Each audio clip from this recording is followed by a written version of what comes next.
Good morning, Bucknutters. Welcome to the Bucknuts Morning 5 here on Wednesday, February 18th, 2026. I am Dave Biddle. I'll be joined by Matt Baxendell in just a moment. Bax is north of the border for a hockey tournament, his son's hockey tournament. So he's in Canada, so they're probably not being very nice to him because I know the United States is going to win gold in men's hockey and women's hockey. Hopefully. Americans actually men have a tough quarterfinal day against Sweden, but We'll get to Bax here in a minute. Welcome into the show. I am Dave Biddle, and we're going to go through the 10 most important players on defense for the Buckeyes this year. And not necessarily the most, like the best, although it could be that. However you want to define it, the most important. And we're going to go 1 through 10. We're not going to go 10 to 1. We're going to start with the most important, and let's bring in Mr. Baxendell from Quebec.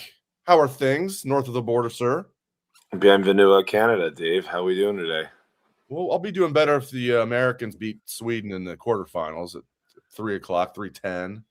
Yeah, we got a surprisingly challenging quarterfinal matchup here with the way the Olympics have been playing out. I was hoping to see Sweden in the semis at soonest. Yeah, that's the thing. They're going to have to play them anyway. If Sweden was a 3 seed and Americans 2 seed, they're going to have to play them in the semis anyway. Might as well play them in the quarters when they had to play yesterday, kind of, against Elvis and Latvia. Kind of a little warm up, but at least they have to play back to back where the Americans have 2 days of rest. How are things going with your son up there? How's everything going with young Baxendell's team? Well, my younger son's team won their first game here at the International Pee Wee Tournament in Quebec City. It's like the Little League World Series for hockey for 12-year-olds, if you can imagine that. So they have another tournament game in tomorrow, and we'll see how far they can go. So nice. Far, so good. Let's go young Baxendell. All right, matters of also import. I don't want to act like what we just talked about is not important. All right, let's go 1 through 10. Most important. This is however you want to define it. It could be just these are the best guys, hence they're the most important, or it could be a certain position. We got to have this guy step up. I'll go first just because I want to kind of establish kind of like my thought process here, like how I did it. So I have number 1, most important, Edric Houston, because if they can get Edric Houston to step up and be that guy that, as now a third-year player, we kind of expected he'd be at this point, that'd be huge for this defense. He's got the pedigree. Even though it was a defensive end, he was a big-time recruit. He played as a true freshman, banged up this past year, ended up not even being a starter. Tywin Malone ended up having that job probably a lot because, Edric was banged up. So I have Edric number 1 on my list. It's funny because that was the first name that came into my head, Dave. I'm actually with you as number 1. He's a guy that has to have a big year. He had some injury stuff last year. If you look at our depth chart at D-tackle, we've brought in some guys that are from the transfer portal. You've got some young guys that are in that position. But if Edric Houston isn't a dog inside this year for us, it's a concern, especially with how challenging the schedule is and the loss of Caden McDonald. So to me, Edric Houston is the linchpin guy in D this year. But I also wanted to remind everyone, I'm the guy every year who's worried about our D tackles. I think 3 out of the last 4 years, I've been like, that's my number 1 worry. So maybe that's just my own internal bias coming out here. Yeah, we'll finish the show quickly talking about men's basketball. That was a really good win. No Junie Mobley, and they just ran Wisconsin off the floor, relatively speaking. 86-69 for the basketball Bucks, getting their biggest win of the year so far. So, yeah, good job by Ohio State's basketball team. Maybe they can – still think there's a good chance they're going to sneak in the tournament, and that would make it a successful season for me. And it's good to see Devin Royal play well. All right, I'm going to kick it to you. Who's number 2 on your list? Most important defensive players for the Buckeyes this year. The number 2 on my list is a transfer player. His name is Earl Little. I think it is going to be incredibly important to replace Caleb Downs' production. He's the guy that's got it earmarked on him. He had a great year at Florida State last year. He's the guy who's going to come in and essentially be that third level of the defense's anchor. And if he's not that, then we're not necessarily the best position. So to me, I think he's absolutely mission critical for this year. It's a huge transfer portal get. And that's the first transfer of a couple I think we're going to talk about here today, Dave. I have Kenyatta Jackson just because I think he has to have a huge year. I mean, he has to be that guy that is a double-digit sack guy. He's got to be like what Caden Curry was last year. If he can be better than that, even better. He's going to be a 5th-year guy. He's played a lot. Had a good year last year, 6.5 sacks. Had a good year. If he can take that next step and just be a guy where defensive offensive coordinators are like, oh crap, we really got to worry about 97. Where's 97 at? If he can be that, that's huge, and that'll also help open things up a little bit for the D tackles. So I have Kenyatta Jackson number 2. Okay, I'll go number 3. I almost had Earl Little here. I went with a different DB from the transfer portal. I went with Mr. Terry Moore from Duke. By the way, fresh off the press, we have a story on Bucknuts this morning. Garrick Hodge spoke with one of our colleagues, or maybe it was either Patrick or Garrick. I think it was Garrick. Could have been Patrick. Spoke with one of our colleagues from our Duke site to get the insight on Terry Moore. Now, is he going to be Caleb Downs? No. In fact, he's more of a Jordan Fuller than a Caleb Downs, but he's going to be that. He's not going to be probably as football IQ as Caleb Downs, because I think Caleb Downs might be the smartest football player that I've ever seen back. He's just coach on the field, and that's not hyperbole. But Terry Moore's got some of that in him, so I think he's going to help kind of captain that secondary, and I have Terry Moore as the third most important. He's a good player. He's on my list. I have him a little further down, but he's on my list. People forget how good he was before missing last season with that knee injury.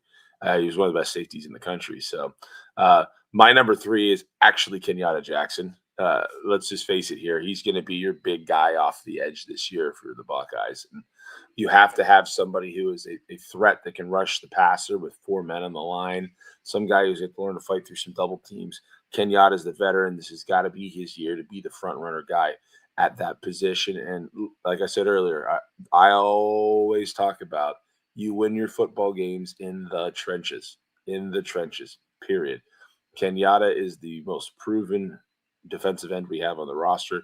He's got to level up even another level next year now that he's the frontline guy. So I have Earl Little Jr. Then am I skipping ahead? I should have had you go. I'll go real quick though. Because I have Earl Little Jr. at 4. And then I went with Zion Grady because if he can step up and be that bookend with Kenyatta, oh my goodness gracious! And I know Akwe Rousseau is going to play a lot too, the transfer, but I think I have high hopes for Zion Grady. Like I think he can be an absolute stud. We saw him by the end of the year. He passed C.J. Hicks relatively early. Then he passed Bo Atkinson. He became really that number 3 defensive end for the Buckeyes as a true freshman. He's got the pedigree. So I got Zion. Maybe I got him a little too high, but I got Zion Grady 5th. I think we're in the same thought process here a bit, Dave. But I wasn't going with Zion Grady. I was going with Bo Atkinson. Because let's face it, it's year 2 in the program. Who's going to be the starter opposite Kenyatta? Obviously, you got Rousseau coming in. You got a young guy like Grady. But to me, Atkinson was a guy who looked good at times last year. And I think if he can step his game up yet another level. But I think we're both sitting here going, who's the starter opposite Kenyatta? Because it's pretty important on the D-line. So for me, it was going to be Bo Atkinson was my next name out of my mouth. That'd be good if he stepped up. All right, give me your next. Where are we up to now? So you're that was your 5th. All right, give me who's the 6th on your list? Devin Sanchez. We know what we have in Jermaine Matthews at corner on the other side. He's a solid corner. Devin Sanchez looked good in a limited role as a freshman. I almost said rookie. They're not pro officially, at least. But Devin Sanchez looked good when he had his opportunities. But let's face it, we've had some people leave that would have been competition for that spot opposite him. Aaron Scott coming to mind. This is Devin Sanchez's time to step up and show that he can be a starter in his second year in the program. He was the number 1 corner in the country coming in, highly touted recruit. His family is excellent viewers of our shows, but that's not why I picked him this high. Devin Sanchez is a critical part of next year's team, and we need to have him be that player from the jump. So Devin Sanchez was number 6 on my list. And not because he wears the number 6, but I also had him number 6 on the list. How perfect is that? Number 6, Devin Sanchez is number 6 on both of our lists, and he really could be higher. But that's like he's extremely important. But I just feel like I have a pretty good feel for how he's going to be as a sophomore. He played a ton as a true freshman. I think he's going to have a really good sophomore year and then just be like one of the top corners in the country as a junior. Hopefully he's going to be one of the top corners in the country this year. I think he's going to have a really good year. And then next I'll give 7th, and I'll kick it to you for your 7th. I have another rising sophomore from the state of Texas. I have linebacker Riley Pettijohn. And really, when you're replacing Arvell Reese and Sonny Styles, who everybody has, it's not just first-round picks, but early first-round picks, it's like, geez, how big of a step back are we going to take at linebacker? And I'm not saying these guys are going to be as good. They won't be as Arvell Reese and Sonny Styles right away. But with Peyton Pierce, with Christian Allegro, and I think Riley Pettijohn is going to be an absolute stud here. I got Riley Pettijohn number 7. The linebackers haven't been talked about much yet. They aren't number 7 for me, though. My number 7 is going to be James Smith. I strongly strongly think that he's a player that has to be important. Obviously, I could even say James Smith / John Walker here, but I'm going to go with James Smith just because we got to have another D tackle that plays big boy football this year. You know what I mean? At the end of the day, he's the guy that has the most experience at the highest level coming from Alabama, and James Smith. I think he's a player that's done a lot in his career so far, and I think if he comes to Ohio State and has the season that he's capable of, he's probably going to be the guy opposite of Edric Houston. But you can put him / John Walker in there, I guess, is my 7, but Smith is the first name out of my mouth. That's hilarious. Yeah. I have John Smith or James Smith and then John Walker back to back. 8-9, but I almost went with like went complete like Cordell Stewart, but just defensive tackles because hopefully better than Cordell Stewart. He was solid. I mean, he was a great college quarterback. He had one really good play in college. Well, great play that we'll always love. I remember running around my dorm room when I was a freshman at Morrill Tower, and it was like circular. So we're running in the hallways actually after that Cordell Stewart to Michael Westbrook touchdown to beat Michigan, the Hail Mary. Awesome play.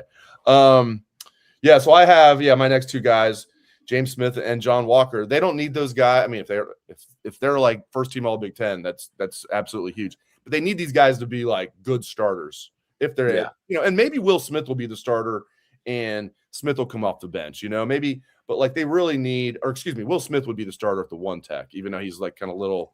I still always think of Will as more of a 3 tech, but he's a 1 tech. So it'll be Walker or Will Smith. And then it'll either be, and then at the 3 tech, it'll be either Edric Houston or James Smith. But they're going to need all 4 of those guys. And hopefully Jason Moore steps up too as that 5th guy. They're going to need all 4 of those guys. So yeah, I'm with you. Those are my 8 and 9. Okay, where are you at? You on 8, I believe? Maybe 9. I would be 9 now. And my 9 is Christian Allegro. They're not bringing him in to sit here. They're bringing him in because they think he's a dog that can compete. So he's going to be the guy to come in that pushes Pettijohn, that pushes Pierce. He's that veteran presence. If Allegro is what they think he is, he could be a super plus to get in to really push the young guys. He can be that veteran leadership role. And I think we're both of the same mind here. Look, you're not going to have a better linebacker group next year than you had with Styles and you had with Reese. That's a special pairing that's maybe the best pair of linebackers we've had since Hawk and Carpenter in the backfield together.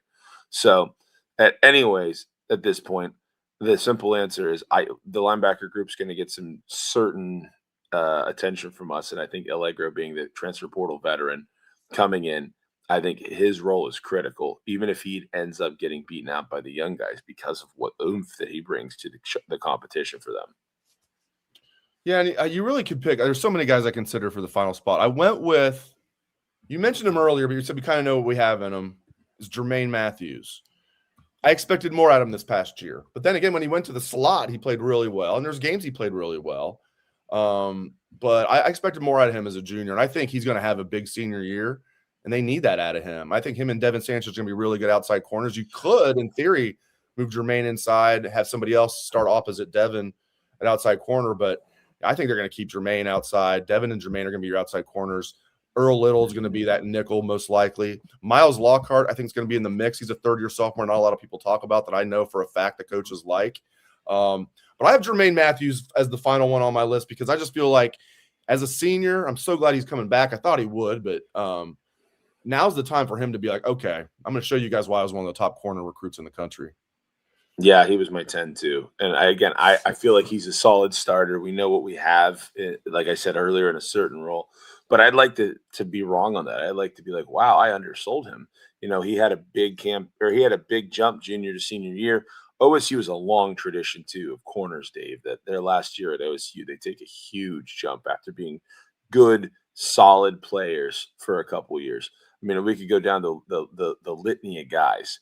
Not everyone is the instant boom impact guy, but there's some of them that, I mean, we've had players that are became first round picks that fought their way up behind other players that were super high level at that corner position over the last 10 years. So Jermaine Matthews, I think, is clearly a starter. I think he's super important to be a very strong situational player for us across the entire course of the season. And if he can step his game up and be one of those guys who's the next one in line to be one of those high draft picks at corner, all the better for the Buckeyes. I will say this, Dave. This whole list we're talking about here, virtually everyone that we've talked about is a replacement. So it tells you how much young talent, how many battles there are going to be in spring football this year. We're in that weird lull where the guys are in the lab, they're training, they're putting their work in. Spring football hasn't really gotten going. You're waiting to see how this team reacts from a tough ending to the year, but it's also a bunch of young guys this time, and that's the way college football works. It's a very cyclical sport. And we may be entering this new modern era where you try to get as many veteran level players out there, but at the end of the day, your team is always going to turn over. It always has turned over in this sport. And so for the Buckeyes, it's a new group's time, and let's see what they have, because they're going to need to figure it out pretty quick with the schedule Ohio State has this year.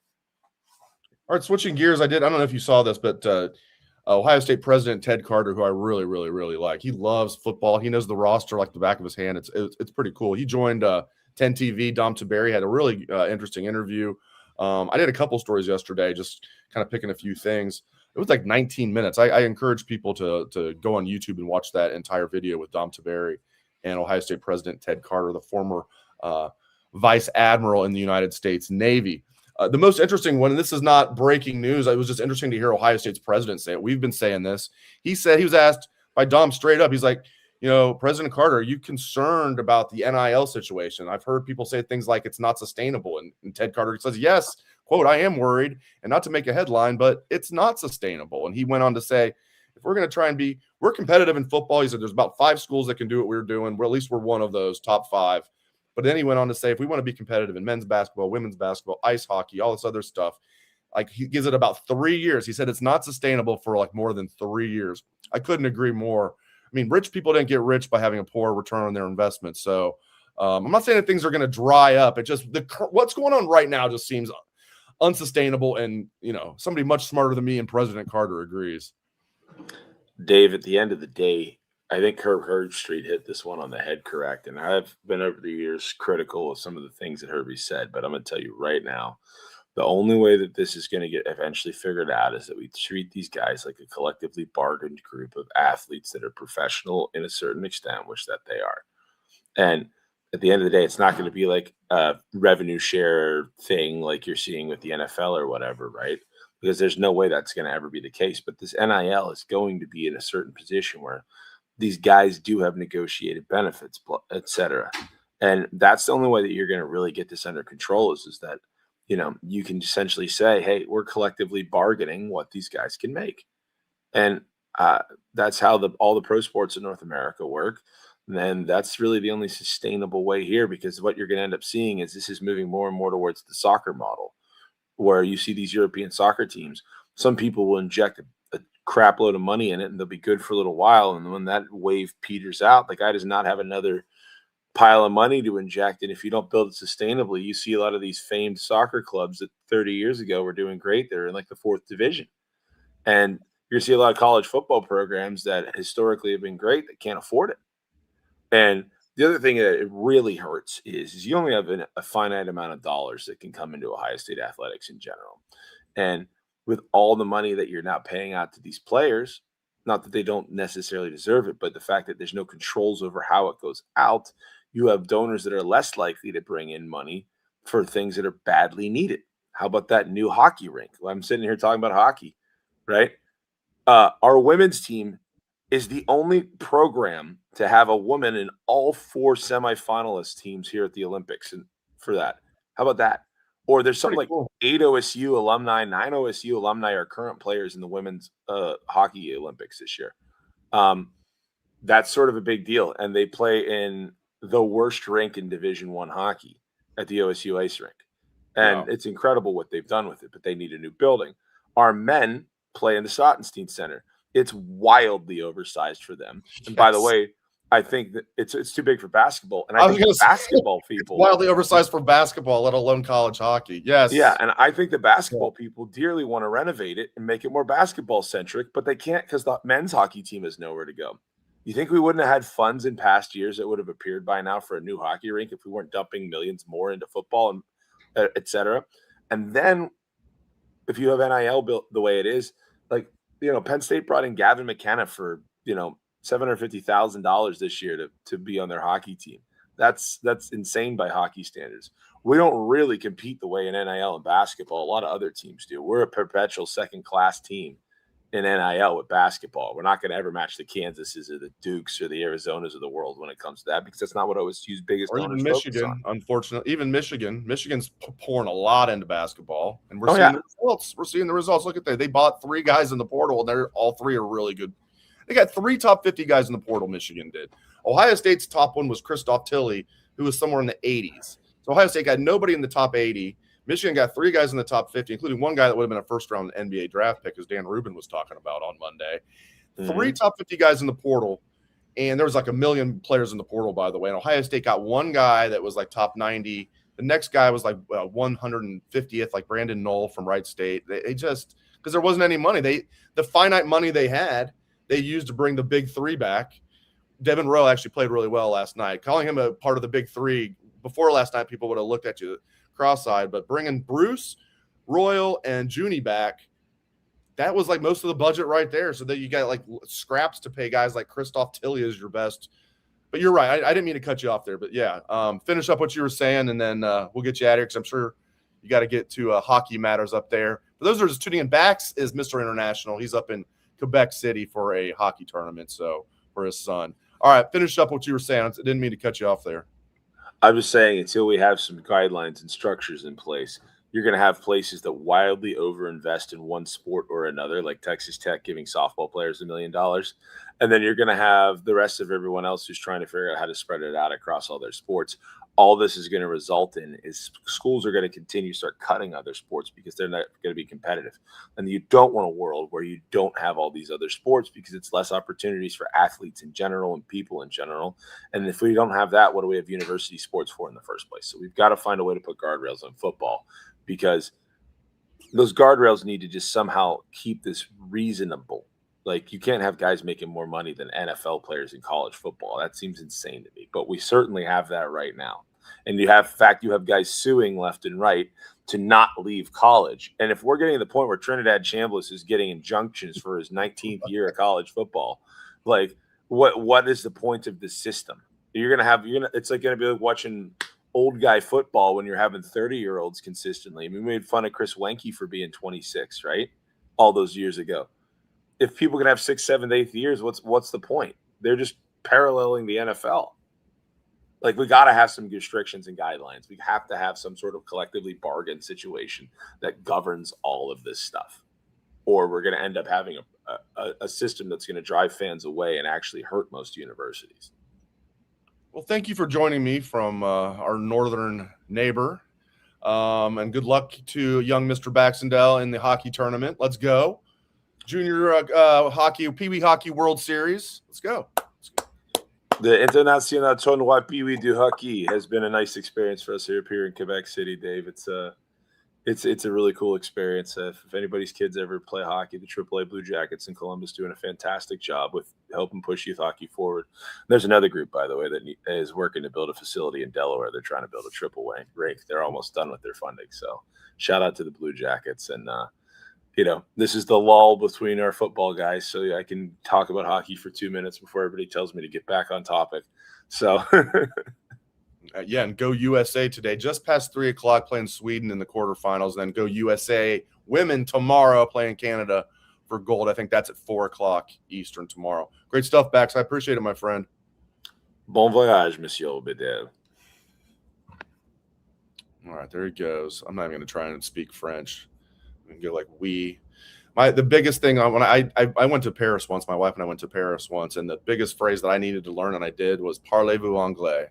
Asking French, do you speak English? Parlez-vous anglais? Because if you just go up to them and speak English, they'll probably look at you funny. But if you try to speak French, even if it's just do you speak English? Then you're not being a rude American. So I learned that right off the bat. Parlez-vous anglais? And I'm using a few other phrases. Bax, on the other hand, is fluent in French and German. So there you go. I'm barely fluent in English.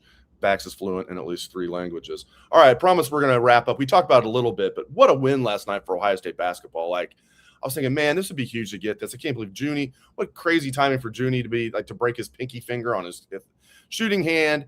Missed the previous game against Virginia. I think they would have won if they had Junie. That was a 50-50 game. In fact, Ohio State led by 6 points with 9 minutes left and then lost that game by 4. I think it's reasonable to assume if they have Junie, they win that game. Devin Royal had like the worst game of his career maybe, and then turned it around. Might have had, if not his best, certainly one of his best last night. He was great. That's an awesome win. They finally have a win over a ranked team, a quad 1 win. Barely ranked, but 24th Wisconsin, and you beat the crap out of them 86-69 without your second best player, or depending on the night, third best player. That's a nice win right there. They got to get. They don't have to get one more big upset like Purdue. I mean, that'd be huge, or Michigan State. But if they do, and then they hold serve, they're in. They could even afford losing to both Purdue and Michigan State as long as they beat the teams they're supposed to beat down the stretch and then win a game in the Big Ten tournament. Because if they finish 11-9 in the Big Ten regular season and then win a game in the Big Ten tournament, I think that's going to be enough to get them in. That was a huge win last night. And again, to do without Junie, kudos. And Jake Diebler, I've said, great guy. I like him. I'm rooting for him, but he never outcoaches anybody. Like, he gets outcoached, more than, I could count on one hand, but it's not like he gets outcoached all the time. I thought Jake Diebler outcoached the Wisconsin coach last night. So kudos to Jake Diebler and kudos to just Ohio State's team. That was awesome. And now they have life. If they lost last night, they would have been on life support.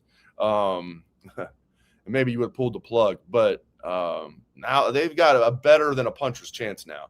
You give me one more of those upsets, they're in, as long as they don't lose to terrible teams, but it's manageable. And if they finish 12-8, that's what I'm saying. If they finish 12-8 in the Big Ten, they're in. They finish 11-9, they're going to need to win a game in the Big Ten tournament, which that'll be doable.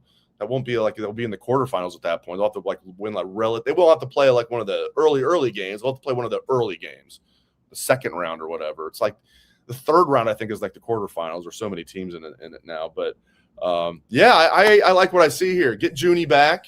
Maybe they'll get Brandon Knoll back. I don't know if it'll be too late for that. Maybe get him back just for the Big Ten tournament. But yeah, they just can't stay healthy. They finally get Puff Johnson eligible, and then Junie gets hurt, right after Knoll gets hurt. So anyway, huge win last night. Buckeyes are alive. Kudos to Jake Diebler. I'm rooting for him. Just get in the tournament, man. Get in the tournament. You know what? Frankly, as long as nothing crazy happens, even if they barely miss the tournament, my guess is wouldn't agree with this. Is Ross Bjork will keep Jake Diebler for another year regardless. I don't think they're going to fire him.